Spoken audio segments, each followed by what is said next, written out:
A very good morning to all the participants for today's webinar. So we'll start with the next webinar of our series as a part of a rapid review course for postgraduate students. Today we have Dr. D. Gopal Krishnan sir. He is a professor and he is a dean and professor and head Department of Periodontology at Dr. D.Y. Patil Dental College and Hospital in Pune. And sir is a very renowned and acclaimed member of American Association of Periodontology. Over to you, sir, for starting the scientific deliberation.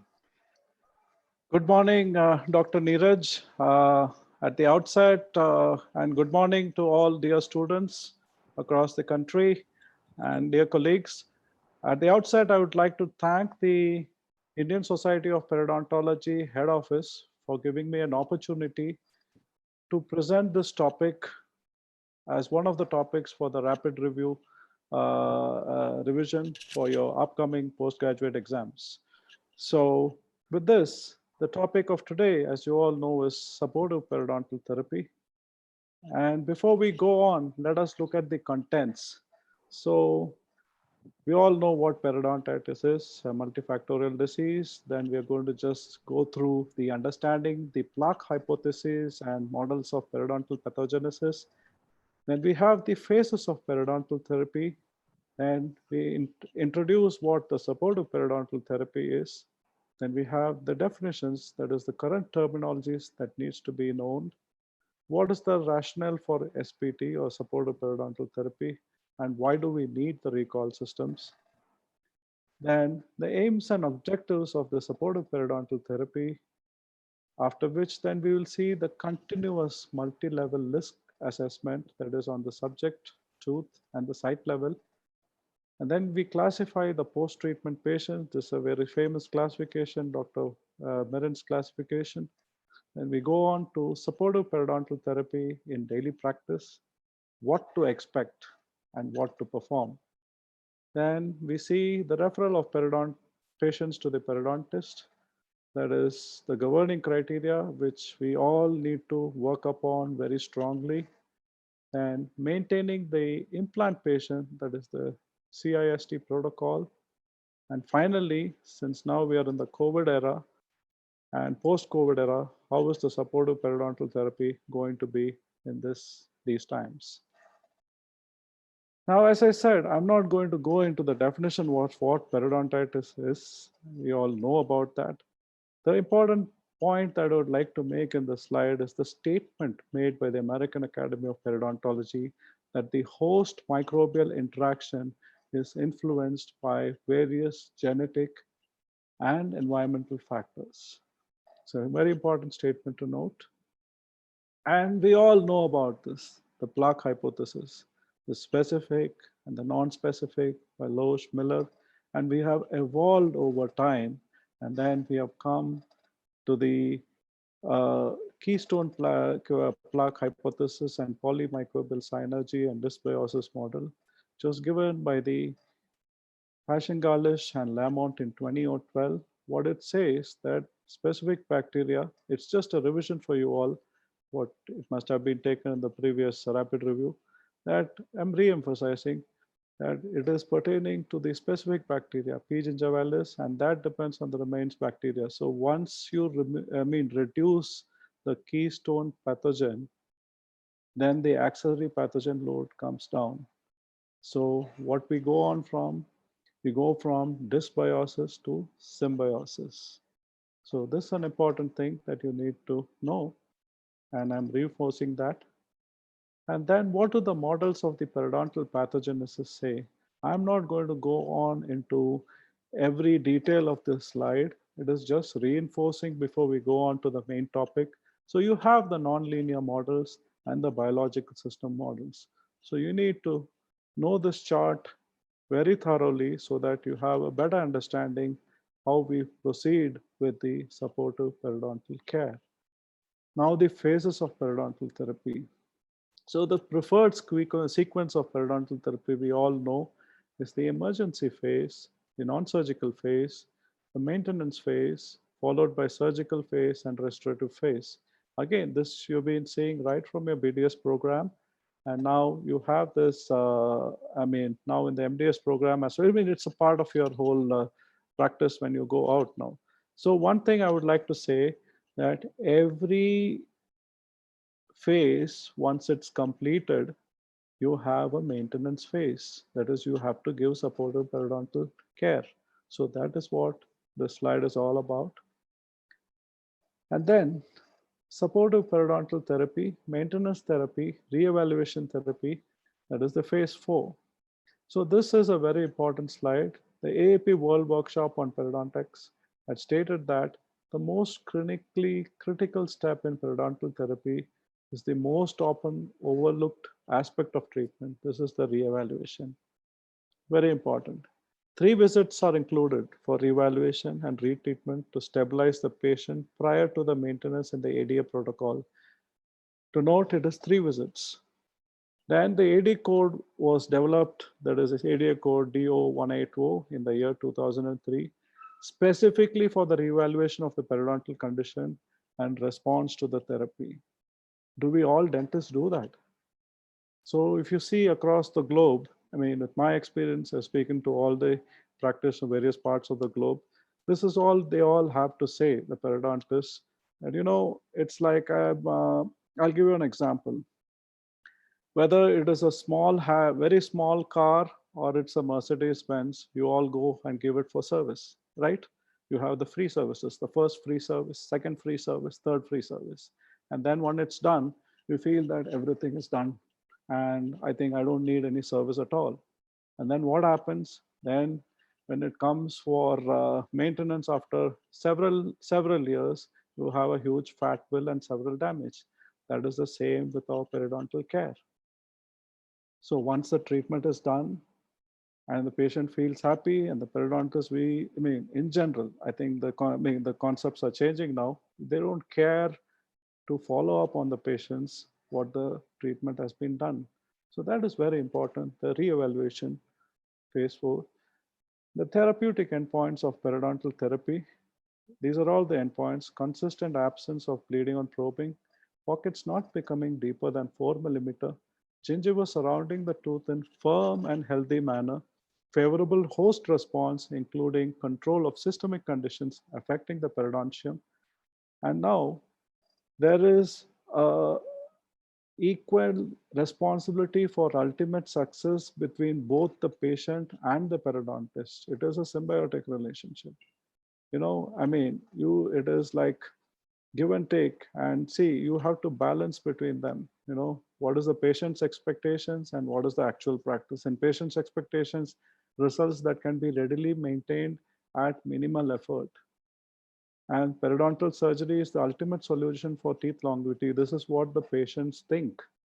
But we have to tell that this is once the surgery is done, that is not it. And in actual practice, there's a continuation therapy, that is the supportive periodontal therapy, patient effort, plus the professional supervision via the recall system. Let me give you an example which I had in practice about 10 years back. One of the patients, he was a bureaucrat. He had a full mouth flap surgery to be done, and I did it in phases. And then the final thing was off. He came and said, "Sir, doctor, this is done now. I mean, I'm referring to this point. See over here, my treatment is done now, and I have a high-level bureaucratic party. So I think I'm fine now. So can I go and party?" This is the attitude of the patients. That is where we play an important role. So coming now, what are the definitions of supportive periodontal therapy? In 1986, this was the preventive treatment. They were defined as procedures performed at intervals that assist the periodontal patient in maintaining dental health. And in 1992, the supportive periodontal therapy was told as an extension of periodontal therapy. Now, the current terminology, this is very important. And students, definitions are definitions. You cannot write your own words. The continuing periodic assessment and prophylactic treatment of periodontal structures, permitting early detection and treatment of new and recurring disease, is supportive periodontal therapy. Unless you state this, you're not 100% through. And what does care mean? Care mean it implies more than therapy, as I just said, in supporting the periodontal susceptible patients in the retention of aesthetically and functionally acceptable periodontal affected dentitions for life. Then the background, Forshard had made a statement in 1746 that little or no care as to cleaning of teeth is ordinarily the cause of all diseases that destroy them. So patient motivation for plaque control is the cornerstone for the success of periodontal therapy. I would rather say it is not the cornerstone, it is the keystone for the success of periodontal therapy. Now let's go on to the slide. I'm not again going into this. You all have read this and it have been shown in your previous presentation by this experimental gingivitis model. It is a famous study in 1965 by Low et al.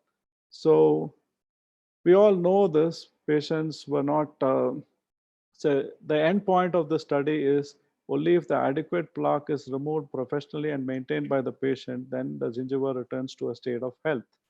So this is an important point that we need to mention. Then importance of maintenance periodontal therapy. This is an interesting case that was done by a very senior faculty in the Department of Periodontology at our Dr. D.Y. Patil Dental College. So on 23rd November, the patient came in 2014. The patient had this kind of a status. Then after the complete periodontal therapy, so this was the status. And after that, as I said just before, everything is done now. I don't need to take care. And then when the patient was recalled in April 2017, they did not take care adequately, no professional visits to dentists. This is the status. So this must change.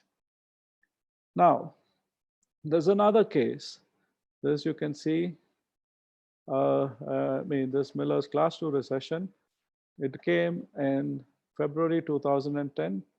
There's a fee gingival graft that was performed. Again, this was done at our department by a senior faculty. And then you see the results in February. And then after 8 years, you can see, this is the difference in the, how the patients get motivated to maintain and how you follow up. And then you can see the results, how it was and how it is. So this is the success of supportive periodontal treatment. Now, what does the evidence say? Nothing goes without the evidence. So Nyman et al. In 1975, he conducted a study on chronic periodontitis subjects, so in which scaling root planing and Modivan Whitman flap surgeries were performed, and patients were divided into two groups, the experimental and the control group. The experimental group, professional care was given every 2 weeks, and there was no loss of attachment. In control group, they were recalled at every 6 months, and of course, you saw the loss of attachment. And Jan Linde in 1981, in his study, modified Whitman flap was performed. 1 out of every 3 patients were dismissed after initial recall visits. That was in the, and the other 2 were included in a maintenance program with a recall once in 3 months.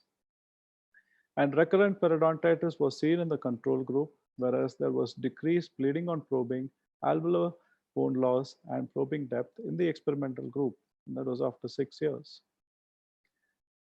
Students, this is a very classic article that you need to read, Supportive Periodontal Therapy by Stephen Renwert and Pearson, that was published in Periodontology 2000 in the year 2004. There's another literature that you need to know by our own person from our own people from our own motherland, Supportive Periodontal Therapy, Need of the Hour. There's a much recent article, so you please go through this reference. That's very important. Then what are the goals of the supportive periodontal therapy? The goals, American Academy of Perio says that there are 3 main goals of supportive periodontal therapy: to prevent or minimize the recurrence and progression of periodontal disease in patients who have been previously treated for gingivitis, periodontitis, and peri-implantitis; to prevent or reduce the incidence of tooth or implant loss by monitoring the dentition and any prosthetic replacement of natural teeth; to increase the probability of locating and treating in a timely manner other diseases or conditions found within the oral cavity. These are the main goals. Now let's go on to the aims and objective. For a good periodontal health, there should be an equilibrium that is maintained between the pathogenic factors and the host resistance. There's no equilibrium, so our aim is to reestablish the equilibrium. That should be maintained. And then we go on to the objectives. You have the natural teeth where there's reduced pathogenic flora. That is one of the objective.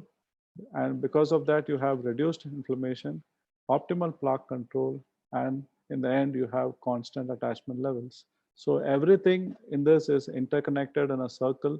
So this is the objectives that we need to keep in mind when we are giving supportive periodontal care. Then the rationale, there are some things that even after appropriate disease progression, after appropriate therapy, there may be disease progression that may be seen in the cases of limitation of mechanical debridement, pocket recolonization, long junctional epithelium that's because of the weak attachment, and subgingival scaling alters the periodontal flora. One thing, ladies and gentlemen, I would like to say that, students, that there's a classic article by Jens Wehrog in the late 70s. He said that it is not the soft tissue deposits that matter that need to be removed. It is the hard tissue deposits that are in the root surface of the tooth that need to be removed, because that serves as a nidus for growing microflora. So that doesn't mean you ignore the soft tissue, granulation tissue, but then it's the hard tissue deposits. That's why, when you go before any phase 2 procedures, there should be an absolute uh, perfect scaling, root planing, followed by polishing. So parts of the supportive periodontal therapy, there are 4 parts: the preventive supportive therapy, trial supportive periodontal therapy, the compromised supportive periodontal therapy, and post-treatment supportive periodontal therapy.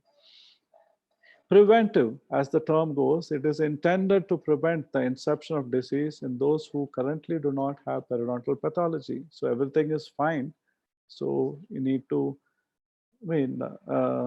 have a regular patient recall and then check up with them. Trial, what does it mean? Designed to maintain the borderline periodontal conditions over a period, further to assess the need for corrective therapy in problems such as inadequate attached gingiva, gingival architectural defects, or furcation defects. So these patients need to be constantly monitored. Compromise, it is designed to slow the progression of disease in patients for whom the periodontal corrective therapy is indicated but cannot be implemented for various reasons of health, economics, inadequate oral hygiene, or other considerations, or when the recalcitrant defects persist after corrective treatment. So this is a very important thing. Post-treatment, designated to prevent the recurrence of the disease and maintain the periodontal health achieved during therapy. So this, you have the transfer of patient from active treatment status to a maintenance program that is a definitive step in total periodontal care or patient care. So this is an important and classic article for the multi-level continuous risk assessment by Klaas, Lang, and Tonetti that is published in Oral Health and Preventive Dentistry. This is an article that you all need to read to get more insight about the continuous multi-level risk assessment. And compliance with the recall system. As the treatment, Mendoza et al. Has a classic article which says, as the treatment time and complexity increase, patient compliance decreases. So compliance is less in patients with periodontal disease, chronic, painless, and not life-threatening. One point I would like to emphasize on this is, many of your teachers would have said, for example, you're doing a phase 2 flap surgery. You should try to finish your surgery, including suturing, maximum within 30 to 40 minutes. And when you'll be able to achieve that, only when you have done an excellent phase 1 therapy. And because, this is what the statement what Mendoza had. So as the treatment time increases, and as the treatment time and complexity increase, the patient compliance decrease. So patients start losing hope. And you all know, and more opening of the mouth, it leads to TMJ problems. So why do we want to do that? And why do we want to, lose out on a patient?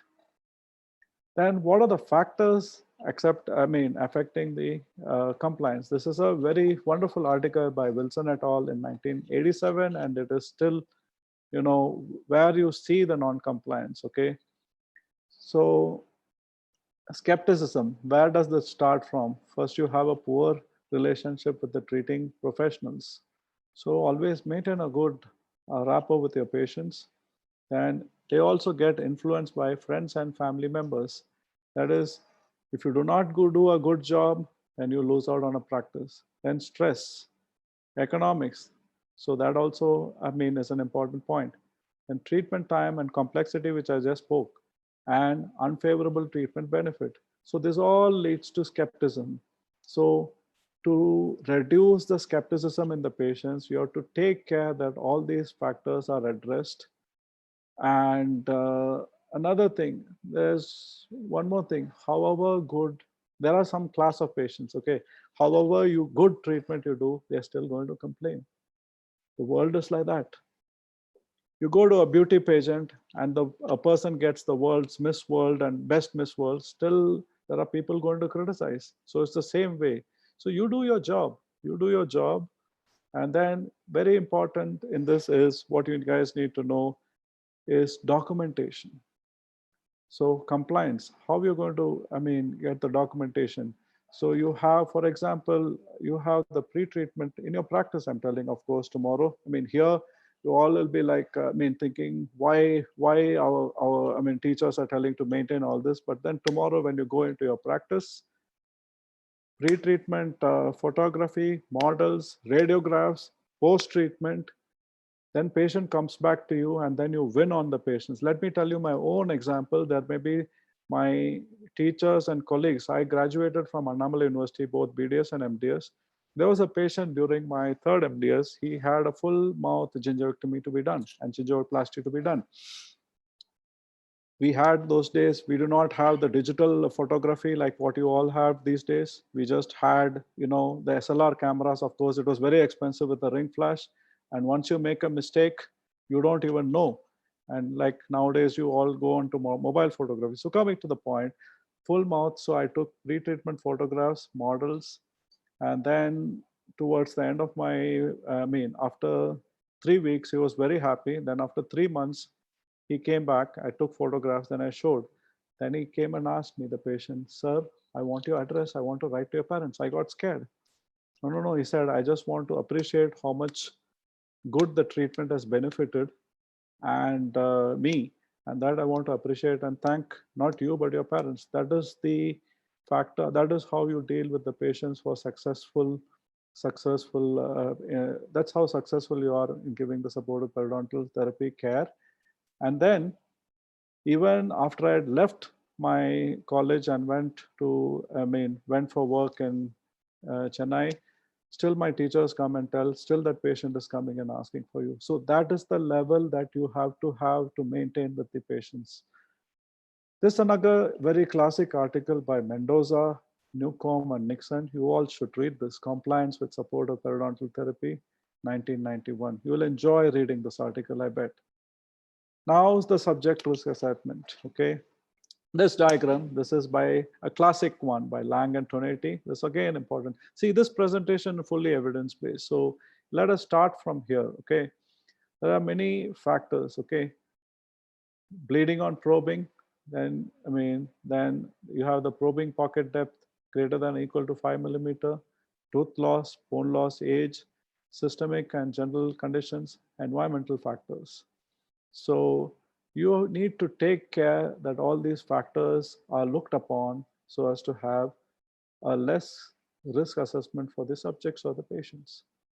Risk factors that are considered are percentage of bleeding on probing, prevalence of residual pockets greater than 4 millimeter, loss of teeth from a total of 28 teeth, loss of periodontal support in relation to the patient's age, systemic and generic conditions, and environmental factors such as cigarette smoking.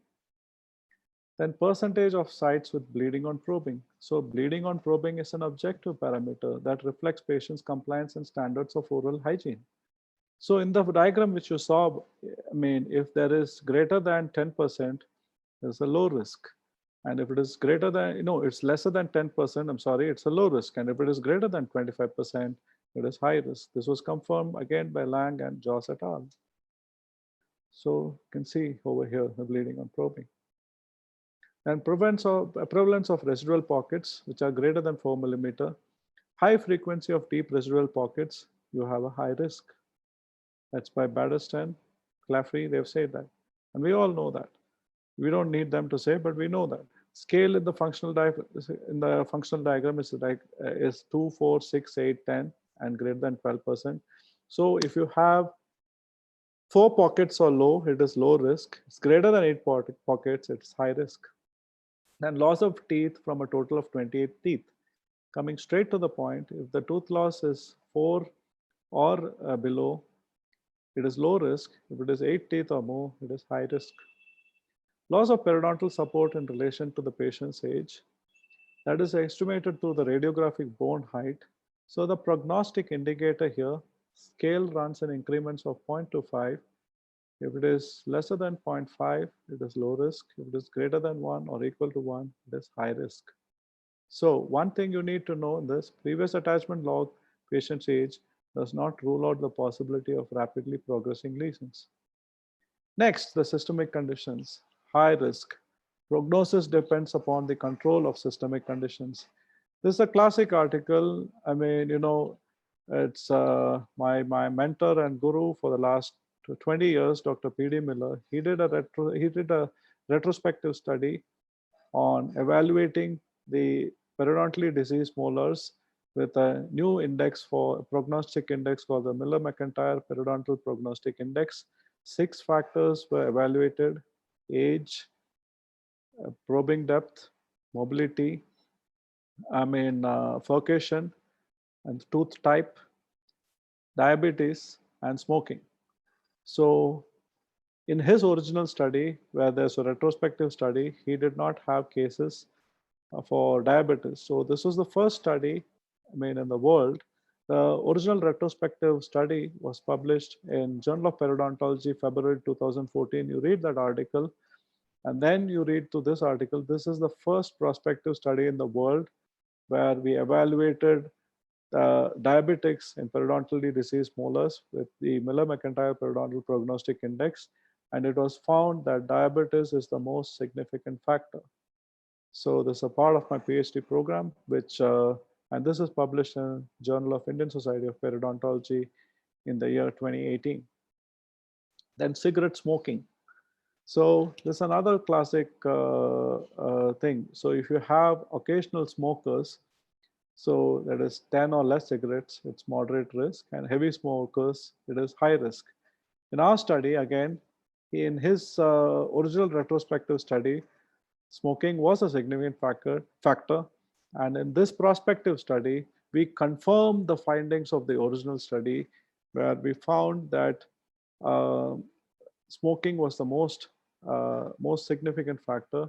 We evaluated 200 teeth on smokers, and using this parameters, what I just told you, and we found that amongst the of 25 patients, and amongst that 22 patients with supportive care and of course counseling, 22 patients stopped smoking and 3 patients cut back.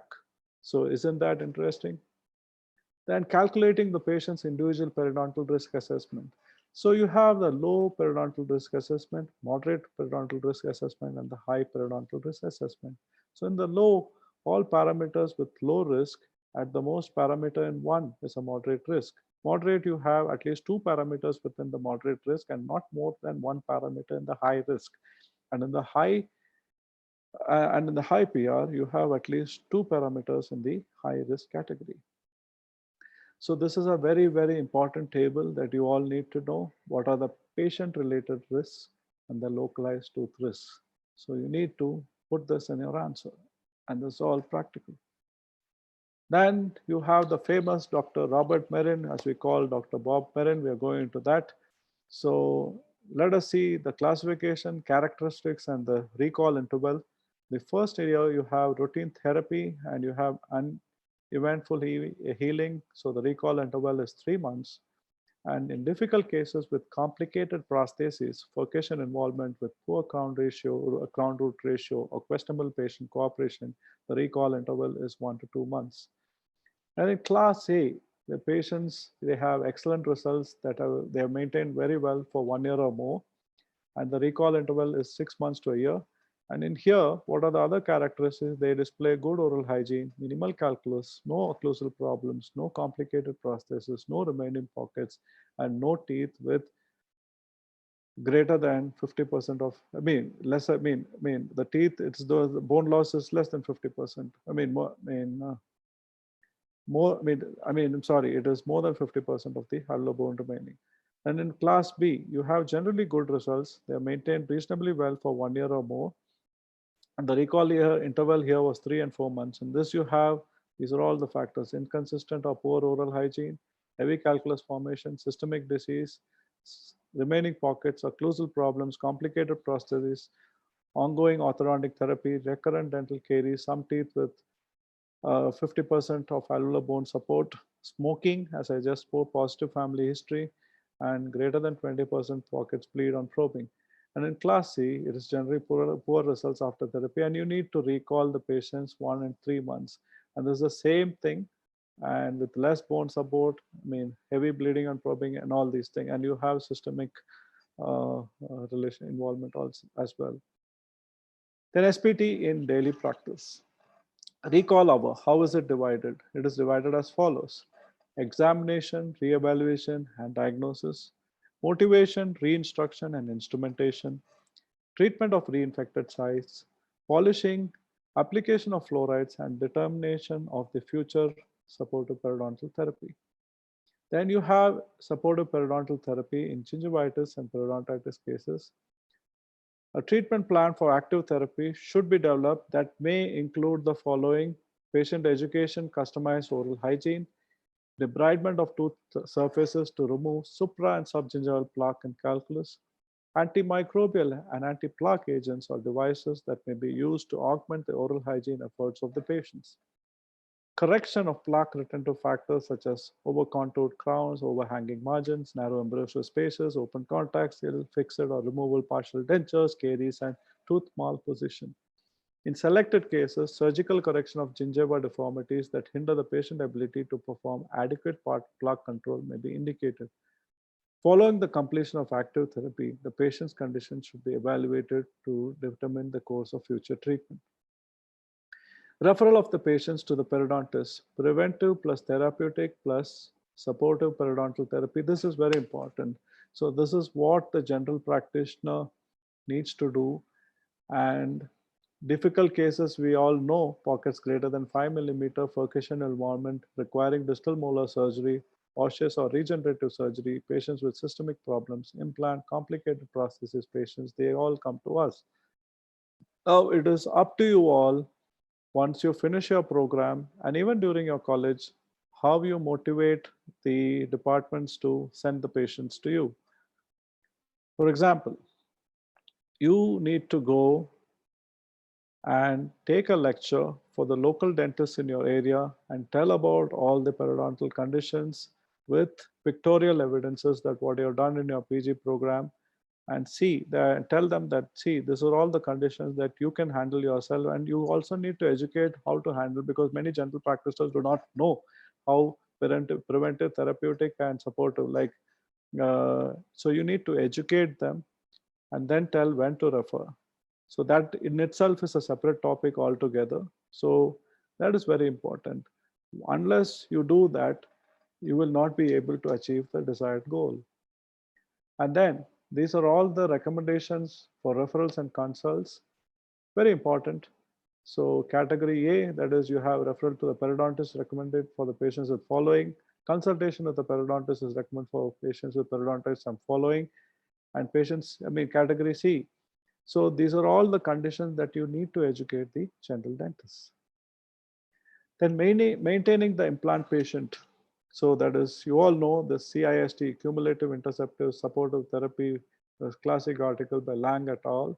So what needs to be done in peri-implant mucositis? There's treatment A and B options. And in peri-implantitis, the treatment C and D options. This is an important article, so please note, students. This now we are in the unfortunately we are all in this unfortunate times of COVID-19 era. So there's an article, the impact of coronavirus infectious disease 19 on COVID-19 on oral health. Please read this article. It is published in Oral Diseases in 2020, and it's a very good article. So going on to this, what do we all know? Everybody is being speaking about the personal protective equipment. That's the need of the hour. And you can see the Cochrane database of systemic reviews, personal protective equipment for preventing highly infectious disease due to exposure to contaminated body fluids in the healthcare staff. Let me say, like, how many of you students, you don't have to answer, you just touch your heart and tell, did you follow the protocol of wearing the head mask, head cap, mask, mouth mask, the protective eyewear, and the gloves, and a clean, neat apron during your practice? If yes, you know the answer. If no, you know the answers. Whether you like it or not, you have to follow this. And most, it's not important wearing it and how you don. I mean, donning is one important thing. Doffing is another important thing. So once you finish, hey, and I'll throw this all around the floor. That happens all over. Don't worry. This doesn't happen. This is not only here. It happens across the globe. Not every places, but then that is an important protocol that you all students need to have in mind and develop as a habit. If you do not develop that as a habit, it is either you protect yourself or you risk yourself. So the choice is yours. So this is the future of dentistry, which you all see. And where does the periodontal therapy stand? This is from the recommendations of the IDA and the Dental Council of India. So do's and don'ts in COVID emergency treatment protocol. So management, it's just pain management, gingival periodontal abscess. These are all the don'ts: ulcerative discomitative lesions, food impaction, coronoplasty of plunger cusp. But that I would say again, I mean, coronoplasty also could be avoided. Then topical application of desensitizing agent and cauterization of periodontal pocket pericon. So the scaling, it is a big no-no for ultrasonics, surgery, I mean, and gingival overgrowth, surgical or laser excision, and planned periodontal surgery and implant surgery. So if you want to, treat the patient, it is hand scaling with PPE and following the strict protocol. That is as of today. So things will change when, as the science advances and the number of cases get decreased, and hopefully we get a vaccination. So our focus is to stop the spread. How can dentists help stop the spread? So this is airborne, social contact, and this is the prevention. So this all needs to be strictly followed. So then, conclusion.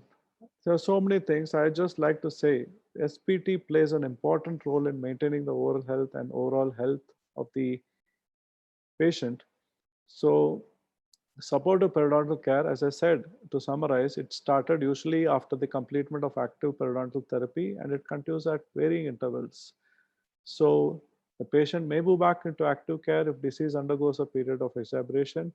So it is very crucial. So it should be followed carefully by the patient as well as by the periodontist. So once you finish the treatment, don't feel, okay, my job is done. I got the bucks. It is there in the, I got my check, I got my payment, no need to follow.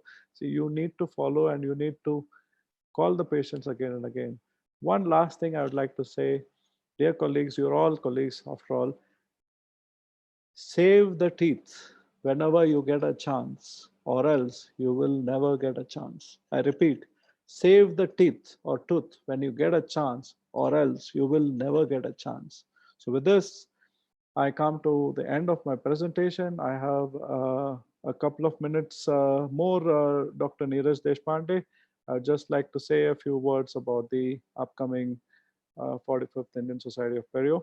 So this is the college where, this is our dental college and this is our campus. So and it's in Pimpri, Pune. So we are glad that we would be hosting this 45. We're thankful to the head office for giving us an opportunity to host this 45th Indian Society of Perio National Conference. Hopefully, God's grace and the things settle down. I think I hope to see you all there. But I want to just say the dates are 4, 5, 6 December. This conference, the theme is Surgical Periodontics Redefined. It is pure clinical periodontics conference. And I would like to say what we have a galaxy of international speakers. And it's not like the traditional conferences in the past, wherein we already have 6 international speakers confirmed and few more to come. And we have Dr. Homayun Zadeh, Dr. Homa Zadeh, so the inventor of the Vista technique. So he'll be giving these are the topics of his main podium lecture. The highlight of this conference, dear students, is morning session, you will be having the lectures, and afternoon, they will be doing the live surgery on patients interacting with you all. So isn't that interesting? So you'll all be fortunate to be seeing by the gurus who have invented their techniques. He's a wonderful person. So he's agreed to give the Vista technique live surgery after his thing. So he's the keynote speaker. Then we have Dr. Ziv Mezor from Israel. So so it is a minimal invasive approach to implantology. So this Dr. Ziv. And you have Dr. Ionis Grogropoulos. He'll be speaking about growth factors in implantology. And you have Dr. Purnima Kumar. She's now an American. She's from our own motherland. So she is a very powerful officer in the American Academy of Periodontology. She is the Continuing Education Oversight Committee chair, with that controls American Academy of Conference. She got elected last year. She's in the she's an associate editor also of the Journal of Periodontology. So, this students, I would like to say, we all have, I just spoke to her that we are thinking of planning on our own classification of periodontal and peri-implant diseases. She said, you will not be accepted by the world. Then what is the solution? So she said she was a part of the World Workshop Classification 2017 on periodontal peri-implant disease and conditions. So she's agreed graciously to give a pre-conference workshop on this topic, make it simple so that we can apply it in daily practice. So this is the attraction for the students, practitioners, and main podium she is giving on biologically driven treatment of peri-implant diseases. Then you have Dr. Juan Ramo from Spain, who's giving a pre-conference course on sinus elevation techniques simplified. And the main podium lecture is alternative novel GBR approach for the treatment of peri-implantitis. Apart from this, we have 3 to 4 more confirmed. And one thing you all need to note, the surgery that will be given by Dr. Homa Zadeh, it will be given live on a Carl Zeiss microscope that we procured for our department, from our department live to so it will be a periodontal surgical demonstration that would be given live to you all. And what else you need? So it will be a great learning experience. We all promise you on behalf of the organizing committee, and book your dates, and let's pray and hope everything comes normal as we all look forward to welcoming you all in Pune this December. Once again, thanks to the ISP head office for giving me this opportunity to share whatever my thoughts on this subject. And thank you very much, Dr. Neeraj Deshpande, for moderating this session. And I'll be happy to take any questions. Thank you. Thank you very much, sir, for your elaborate presentation on a very important topic, which is often ignored by many of the students. We'll take few questions. Am I audible, sir? Yes, I am. Yeah. So first is, what are the complications associated with SPT? Any specific article we should refer for that? That's what I gave, right? That there's a classic article by our own, by Dr. Sriva. I mean, it's published in, it's the Indian Amit Bharadwaj and colleagues, which is being published in 2017 by our own, people, fellow fraternity from our motherland. So you have the complications. The complications, what are the complications? The complications can be that either you don't do, I mean, you have, I won't say you don't do, you have ignored certain points during your periodontal treatment protocol. And if you have ignored or overlooked, see, I mean, everyone, I mean, there may be mistakes. And those are the complications, what you have ignored that comes into place. And that is why it is important that you recall the patients. How often you recall? How often you recall? It depends on the procedure that you do. And if it is I mean, if it is a surgical therapy, more often the recall. But if it is, you know, an excellent maintenance, as I said in that recall protocol that you recall in Merin's classification classically, that needs to be followed. Okay, sir. Thank you. Second question is, what protocol needs to be followed in refractory cases? Refractory periodontitis cases, that's a very good question. There's a term, the refractory periodontitis is, I won't say it's obsolete, but they don't use this. Very good question, whoever we asked. Refractory cases, see, usually it is believed to be from the anatomical landmarks that are not being able to be approached when you do, what do you mean to say, when you do NSPT, non-surgical periodotherapy. But if it recurs, I would say you reevaluate. Now you have the diagnostics with the CBCT, cone beam computed tomography. You evaluate, and I mean that can give a three-dimensional view.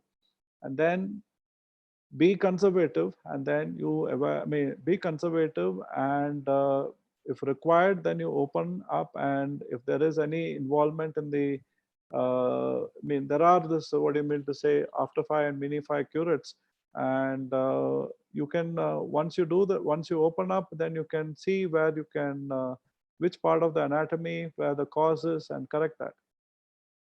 Thank you. Thank you very much, sir. So here we end today's lecture. Thank you very much for an elaborate and informative lecture.